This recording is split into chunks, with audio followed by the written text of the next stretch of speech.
Слышь, прикольную ты книгу купила. За один присест почти всю прочитал. Даже нога не затекла. Ничего я не покупала. Я думала, ты откуда-то приволок. Может, дети из сада притащили? А то сопли же притащили. Или гниды эти. Ага, или мама, знаешь, кто такой гондон? Не, это не из сада. А откуда? Ладно, пойду дочитаю.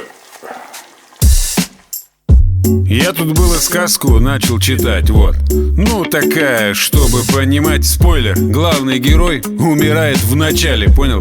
Сдано в печать, ну, можешь и скачать.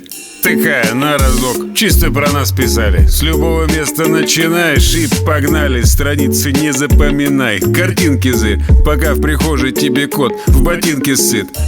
В целом замут, конечно, красочный. Местами даже закипает касочка. Старик, червяк, ворона в золотых очках. Я когда читал, чуть не упал с толчка. Короче, дед помер. Да ладно, когда? Да это в книге, закрой, пожалуйста.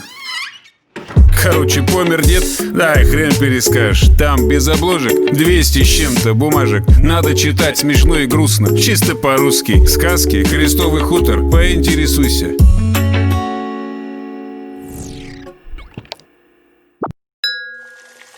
Ладно, скажу тебе, где эту книгу откопал. Звонок в дверь. Такой глухой. Открываю. Старик стоит. Странный такой. В одной руке кот, в другой книга. Возьми, мужик, кота. А книга в подарок. Ты хочешь сказать, что у нас еще и кот где-то бегает? Не, кота я выгнал нахрен. Ща этим саньем будет вонять. Я вам тут мимо дырки, походу, нассал. Извините.